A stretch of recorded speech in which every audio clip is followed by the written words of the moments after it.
Hi, everyone, and welcome to Vocab Vibes, where we dive deep into the fascinating world of English vocabulary. I'm Alice, and I'm here with my co host, Bob. Hey, folks! Today we're going to explore a mix of common and not so common English words, breaking them down, giving examples, and having some fun along the way. Ready, Alice? Absolutely, Bob. Let's start with something simple yet often misused ambiguous. Good choice. Ambiguous means something that can be understood in more than one way, often causing confusion. For example, the instructions were ambiguous, so I wasn't sure what to do.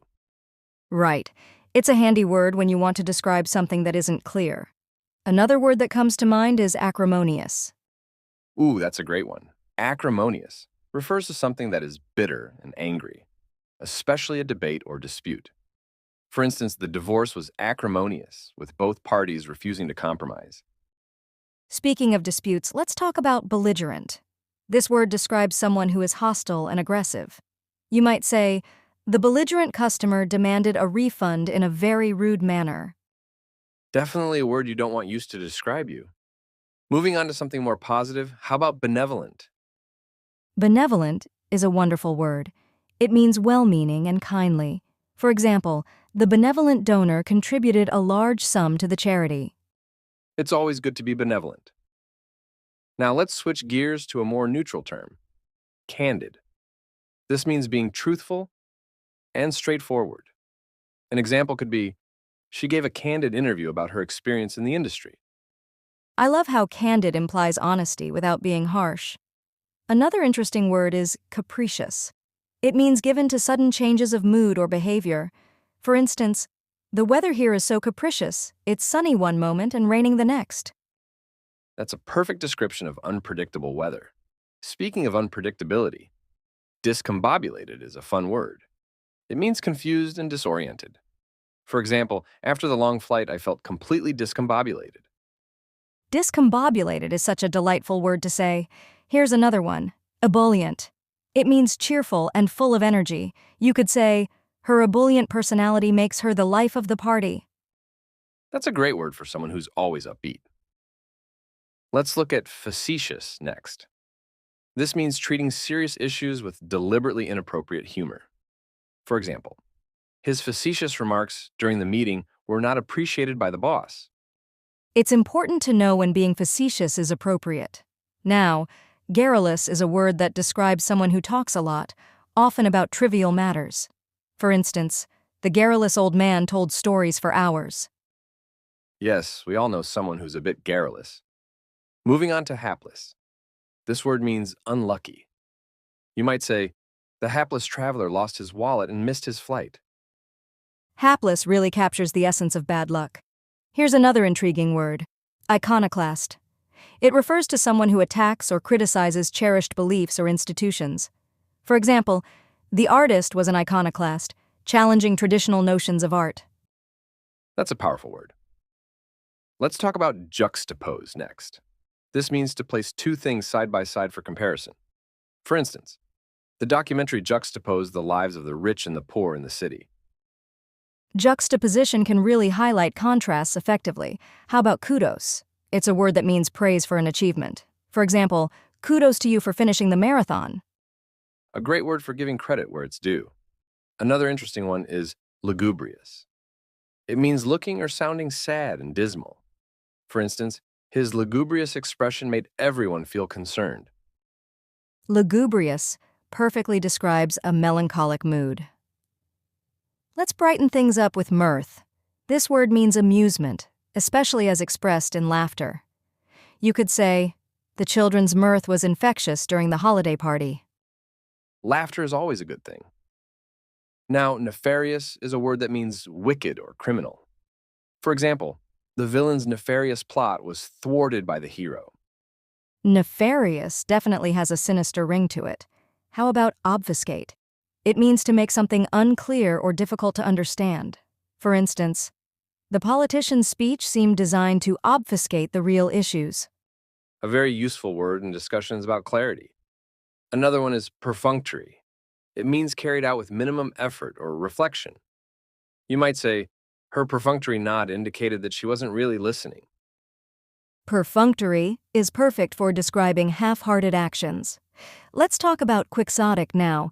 This means exceedingly idealistic, unrealistic, and impractical. For example, his quixotic quest for world peace seemed noble but impossible. Quixotic captures the essence of lofty but impractical dreams. Another interesting word is recalcitrant.